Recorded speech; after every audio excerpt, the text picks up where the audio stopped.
So I've had a couple days to reflect from the State of the Union address from President Trump. And there are two main things that I want to talk about. I want to talk about just misinformation first, and I'm just going to use one example particular from his State of the Union. And then I want to talk about, well, I guess both is misinformation. So misinformation on one issue and then misinformation on the other. So the first issue, $8 million for making mice transgender. This is real. 30. Okay, so Trump was talking about transgender mice, and what he meant was transgenic mice. So similar word, but completely different meanings. And this is my problem with the MAGA party especially, is you guys hear information and you do not fact check it. You just hear him say it and you just believe it and you run with it. And I'm not sure if it's because it fits your agenda, so it's easier to just believe what he's saying than to fact check it, or because you hear it and you know, oh, that doesn't make any sense. But instead of acknowledging that he's wrong and acknowledging that probably what he's saying is not true, it's just easier to believe it because then you can believe other aspects of his beliefs that kind of can be more controversial. I don't know. I'm not going to get into why you guys think the way you do because I don't understand that. So let's just go on the actual data. And this is why it's so important to fact check and so important to call out misinformation. So there are no such thing as transgender mice. At least I couldn't find it. Maybe there's a mouse out there that's transgender. I'm not trying to offend mice, so sorry, mice. But transgenic mice, that's what $8 million of research went into. And transgenic mice are mice where foreign DNA is inserted into their DNA. So this is used to help understand diseases, to kind of find cures for diseases. It's a huge research aspect when it comes to the science and the medical field. It's so important. And it could eventually lead to finding cures that we currently do not have cures for. Now, the second thing I wanted to talk about, I don't have a clip because we've all seen him. I just don't feel it's necessary to have the clip.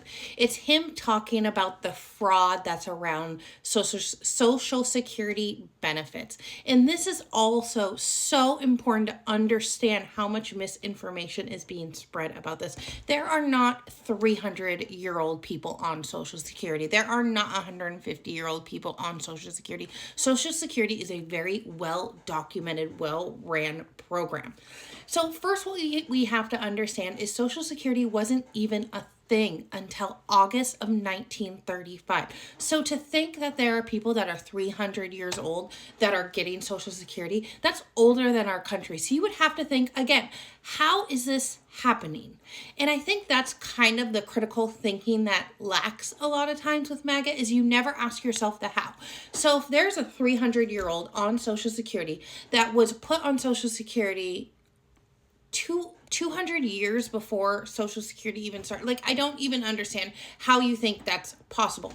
But it would either be, the only conclusion I could come up with is this huge government conspiracy where they just came up with a ton of people that had been dead for centuries at this point and made Social Security benefits for them.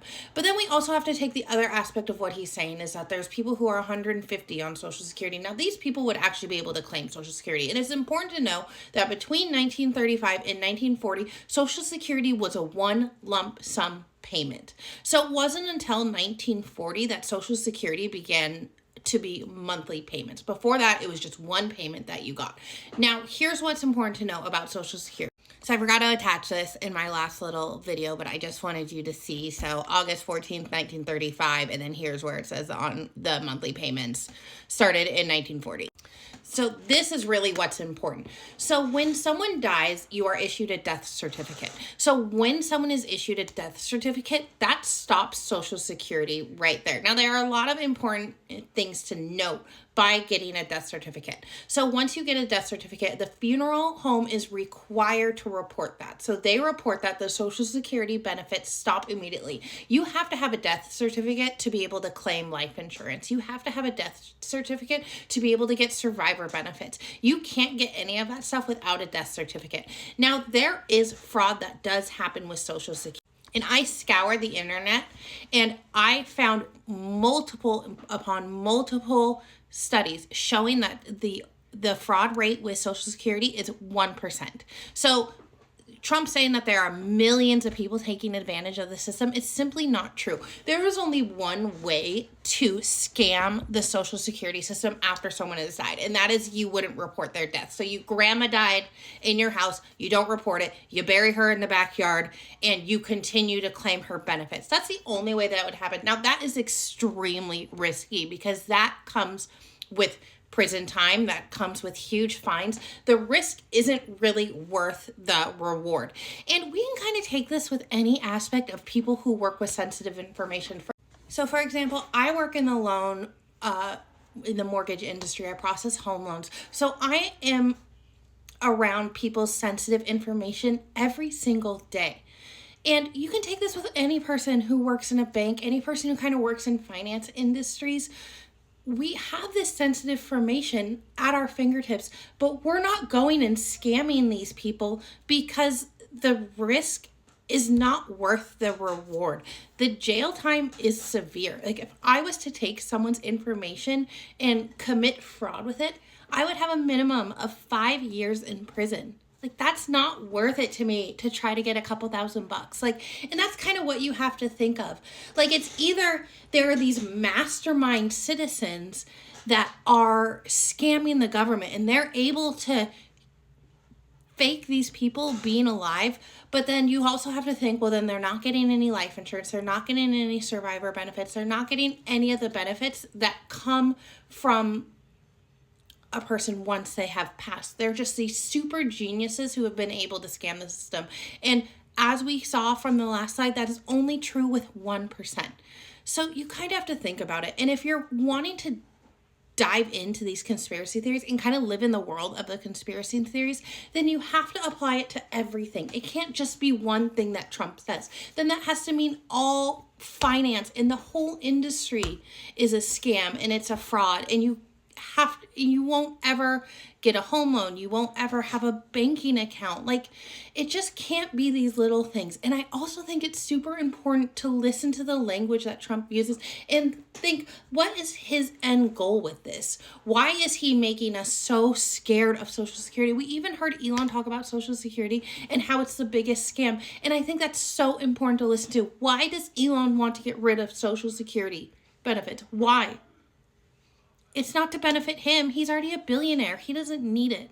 It's to take money away from the American people. And that's really, at the end of the day, what it's about. And no, I can't prove that, but it is my opinion.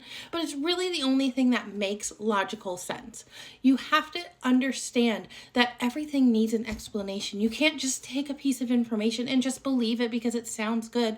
Like, there was a rumor going around that Social Security automatically cut off at age 113, and I wanted to include that in the video because it proves my point even more, but I couldn't find any data to back it up, so I have to believe that that is not true. So to wrap it all up, in order for there to be Social Security fraud, there either has to be this mastermind of citizens who are able to scam the system, or this has to be some government agency that's apparently been going on since the beginning of Social Security, or even before it, if there are people 300, 250 years old, 200 on it, because they wouldn't have even been alive when Social Security became a thing. Social Security is not even 100 years old, guys.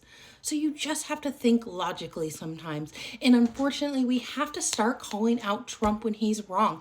And if the Republican Party isn't going to do it, I will continue to do it. And I know people are probably sick of me at this point. I don't really care. We had to listen to you guys bring up each and every little thing that Joe Biden did wrong. And Joe Biden was not doing anything to the extent that Trump is doing it.